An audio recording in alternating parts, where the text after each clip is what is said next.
Good afternoon, guys. It's Max Convexity. Hope everyone's having a great afternoon.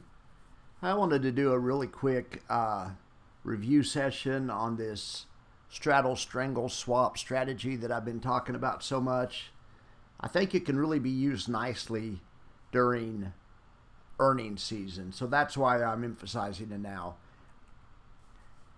I know this video is not going to appeal to a lot of people. I'm hoping just to reach maybe 10 people with it. I'm going to be back to my general interest videos soon. In fact, I have a new one coming out tomorrow that's just an ETF review. So more people will like that, but I appreciate you guys for indulging me. On my options lesson, to refresh everyone's memory, I gave a talk about financial alchemy, and about trying to get something for nothing, or alchemy is being able to turn dirt into gold.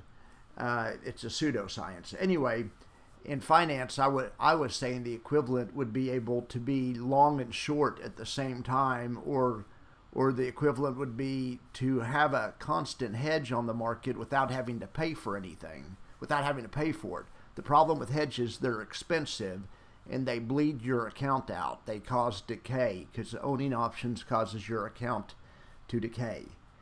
Your balances, for sure, especially if you just continuously own deep out of the money options. During bull markets, your account will just decay and decay, your balances will. So I'm trying to solve that plan.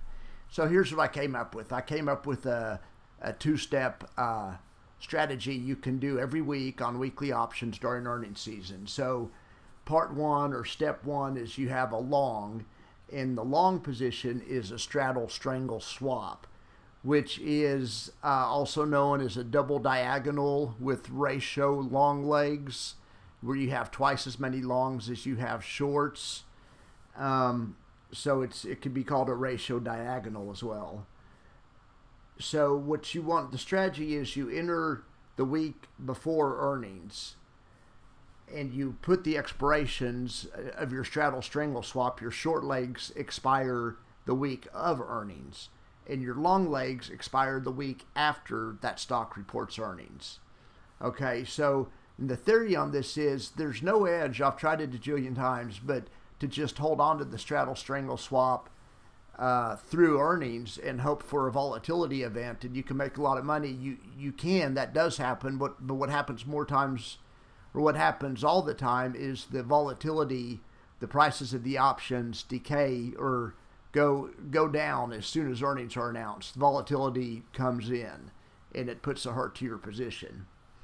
So the theory on this one is to get out of the straddle strangle swap right before earnings come out, and then at that time enter a short typical type earnings trade.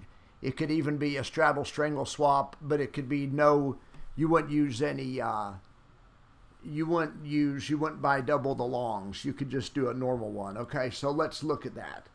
Here's what I would call a normal earnings trade. We're going to put on, or we already have on, in Marvell Technologies. They have earnings after the bell right now. And this right here is a sold strangle. This is a strangle swap. This has a short strangle to pay for a long strangle. The thing is, the long strangle doesn't have double longs, though. So this is just a normal, what I would call a short volatility trade. And what you want is you want the stock not to make too big of a move. You aren't looking for an outlier move like you are on the other strategy. On this strategy, these guys have earnings after the bell, and if their stock price, this strategy is profitable if their stock price is anywhere between negative 13%. As long as it doesn't go down more than 13%, you can eke out a profit with this, and up to infinity. And it also has asymmetric. It's an asymmetric return. It's a huge mathematical advantage. Imagine the bell curve sitting right over where we're at right here. Most of the occurrences are right here in this profit cone. Until, if the market, if Marvel goes down 20% after earnings, this position would lose $220. But if it goes up 20% after earnings, this position would make $279. If it goes up 10% after earnings, this position would make $523. If it goes down 10%, this guy would make $175. he has a ton of outcomes in here that are profitable, and not very many that aren't profitable. This is how typically earnings trades are done around earnings. They're meant to take advantage of the big move not happening. But anyway, so this would be step 2, and we have this one on. We'll see how this one does. Now let's look at all our other ones. Or let's review what's happened so far. So last week we had a CRM step 1 trade, and it made $253. Then we had a Mara trade, and it lost. It was a step 2 trade, and anyway, it lost money, but they about equaled each other out. So the idea of this, okay, that CRM made $256. It was a long volatility strategy. Mara lost $262. The idea is one of these trades finances the other. It doesn't always work that way. But then we had a Costco long earnings trade, and the day before yesterday took it off for $780. Then yesterday took off the Broadcom trade for $880. These were long volatility trades. As I took these off, I found short volatility trades for this week. CrowdStrike announces earnings after the bell, so I'm using this $780 to towards the CrowdStrike earnings. Broadcom was a winner. I'm putting it towards Victoria's Secret. They have earnings after the bell today, I believe. Okay, so let's look at that trade though. I think Victoria's Secret already had earnings. This is what can happen. This is what can go wrong. Step 2, Victoria's Secret. Okay. This one was a short straddle, a short strangle, and a long strangle. This was a strangle swap. Anyway, this just needed the stock to stay somewhere between 22.5 and 30. Okay, and I don't know what happened to Victoria's Secret, but it must not have been very good because it's trading at 17. So they missed earnings, and they by a mile. And on my huge trade with the huge mathematical advantage, well, it wasn't a huge enough mathematical advantage. So this one's a loser. I'll put down the final number after the close on Friday, or when we close on Friday, I'll put down the final number. But Victoria's Secret's a loser. Okay, let's check CrowdStrike. Okay, here's CrowdStrike step 2. Let's see what it's doing. Okay, it's also moved, but it hasn't moved. It's moved almost as far as it can, but we'll see where this one ends up. This one needs to be somewhere between, the stock needs to be between 275 and 319 at the end of the day on Friday, and right now we're at about 320, 319. So we'll see how we end up on that one. And I don't know if they've announced yet. I think they did announce. I think earnings are out, and they moved up a lot. And I made this spread pretty wide. I put these, I adjusted the legs to give these guys a profitable outlook over a wide range of prices, but it obviously wasn't wide enough. The price moved up here right to this extreme. If it moves up any further, this one's going to turn into a loser. Of course, it's financed. These are financed by these winning trades. So far, the winning long volatility trades have been good. So we still have 2 other step 1s on. We have Gap. We don't know what this one is yet. And we have DocuSign. These both have earnings today. And I'll take off these long trades like 5 minutes before earnings come out. So let's look at... So here's Gap Stores. Here's the Straddle. Here's the long Straddle Strangle swap. With the double wings out here. And these serve a dual purpose, because anytime I have this strategy on, even though they aren't on for this purpose, if a black swan hits the market and it drops 10%, all these earnings positions will be worth a ton of money. It's not, and that's not what they're for, but they do have the added effect. Also, if the Fed comes out with the surprise rate cut, the market goes up 10%, in a couple of days' time, or something crazy like that for some reason, or up 5% or something. These will also profit off that. They have a dual mandate. So we have Gap Stores as long. Okay, then we have next week's longs also. The theory is to always have a long on. As soon as I took off Costco, I put on Oracle. Oracle has earnings Monday after the bell. So I have a constant, 3 or 4 of these long straddle strangle swaps on at any given time. But then the night before earnings, I also have some trades, some what I would call normal earnings trades. Here's Foot Locker. Here's a normal earnings trade that also did not do well. I don't know what's going on with the retail, but they missed earnings too, just like Victoria's Secret. I had a trade set up that would have profited if the stock would have stayed somewhere between 32 and 34 up to 37. I had a wide range of outcomes in a good looking step 2 trade, but it got blown out on the downside, and we dropped to $24. So anyway, you can't win them all. You can't win them all, but Gap stores and DocuSign will come off tonight, and then